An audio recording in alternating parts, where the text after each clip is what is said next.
Ensino e pesquisa científica são duas áreas nas quais a inteligência artificial está sendo vista como uma quebra de paradigmas, para o bem e para o mal.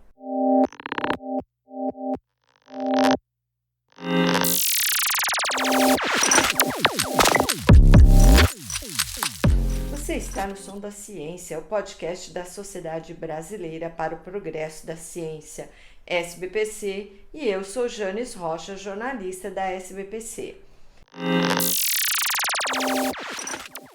E na pesquisa científica, eu acho que o impacto da inteligência artificial é enorme. E eu vejo muitas vantagens, muitos benefícios do uso dessas novas ferramentas de inteligência artificial. A capacidade para trabalhar com uma quantidade gigante de dados, né, e gerar informações relevantes é algo que impressiona, né? Esse é Odir Delagostin, presidente do CONFAP, que é o Conselho Nacional das Fundações Estaduais de Amparo à Pesquisa, instituições que financiam boa parte das pesquisas acadêmicas e científicas do país. Ele vê benefícios da tecnologia para todas as áreas, em especial aquelas que trabalham com grandes bases de dados e relações complexas. Veja, por exemplo, a área de genômica, a quantidade de dados, de informações genômicas é muito grande e essas ferramentas de inteligência artificial conseguem identificar padrões, né, que de outra forma a gente não conseguiria. A astronomia trabalha com grandes volumes de dados, climatologia, até mesmo ciências sociais, né? Tem conjuntos de dados vastos e complexos e a análise desses dados vai ser favorecida ou facilitada, né, pelo uso de ferramentas de inteligência artificial. Qual o lado negativo dessa história? A primeira preocupação dos professores quando a inteligência artificial despontou pelo mundo com o ChatGPT foi a facilidade com que ela permite a produção de textos e artigos sem necessidade de leitura ou reflexão, levando muitas vezes ao plágio. Para o professor Rafael Cardoso Sampaio, do Departamento de Ciência Política da Universidade Federal do Paraná, essa facilidade é de fato relevante, porém é apenas a parte mais visível do problema da inteligência artificial na pesquisa acadêmica. O que ele teme é uma perda de controle das decisões sobre o que será lido e pesquisado, com essa capacidade terceirizada para as Big Techs, que são as empresas que controlam as plataformas de inteligência artificial. Quando um pesquisador no passado escrevia, né, uma inteligência artificial para o seu fim, todas as decisões estavam na mão dele. E agora é uma empresa norte-americana com uma certa visão de ciência, uma visão ocidental e afins, e geralmente uma ciência muito quantitativista, que vão estar tomando essas decisões. Qual que é o artigo mais importante para eu ler? Vai apontar ali. Resuma esse artigo para mim. Então, todos os parâmetros para tomar essa decisão do que seria mais importante para fazer um resumo, vai estar ali.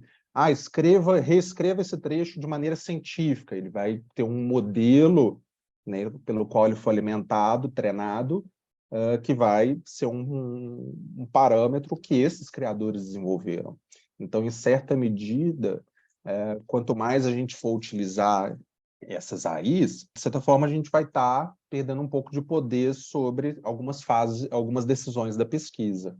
Sampaio, que também é pesquisador do Instituto Nacional de Ciência e Tecnologia em Democracia Digital, publicou um artigo na revista Piauí, no qual listou mais de 30 soluções entre aplicativos, plataformas e softwares capazes de fazer busca, seleção e leitura de textos científicos, análise de dados, escrita e apresentação de artigos. Muitas destas aplicações podem atuar como copiloto, ou seja, a máquina vai lendo e fazendo sugestões ao texto que está sendo produzido a partir de outros textos com os quais ela foi alimentada.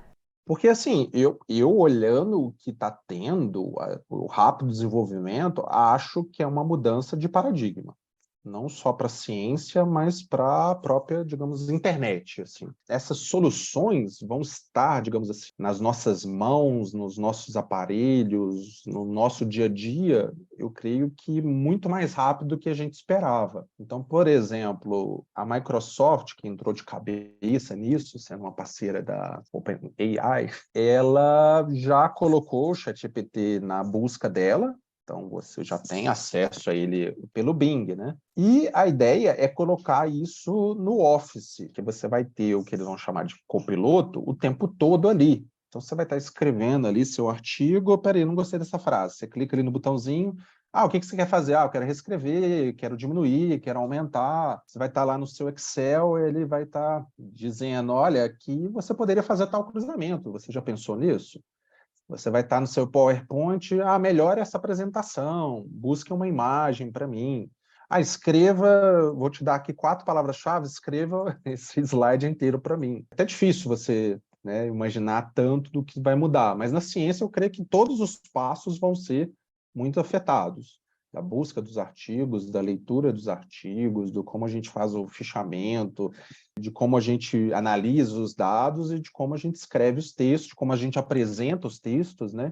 Então, algumas também já estão fazendo gráfico, já estão fazendo tabela, né? Neste momento, tem sido muito pensada como um assistente de pesquisa, que é uma coisa que, por exemplo, os grandes centros, os grandes pesquisadores do mundo já têm, e que é algo bem mais raro, por exemplo, no Brasil.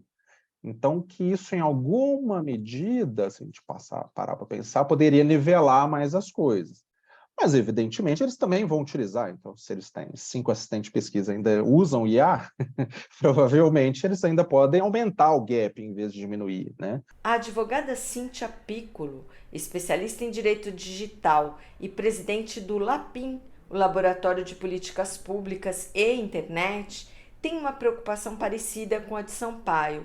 Ela acha que a inteligência artificial tende a ampliar o chamado colonialismo digital, isto é, a vigilância permanente e a transferência maciça de dados com informações sensíveis e estratégicas para os países sede das Big Tech. O LAPIM, por exemplo, ele fez uma pesquisa analisando os termos de uso de plataformas para educação, então Microsoft, Google. Então, se você entra no sistema, você vai ver que todo o termo de uso, tudo é em inglês, tudo refere à lei estrangeira. Então, quer dizer, a gente acaba tendo como verdade, e aí essa é uma parte do viés também, aquela visão mais internacionalizada. E na pesquisa isso é um grande problema, né? A IA, ela costuma filtrar muitos autores estrangeiros em detrimento dos nacionais. Então, isso acaba afetando a visão da peculiaridade do próprio país, né?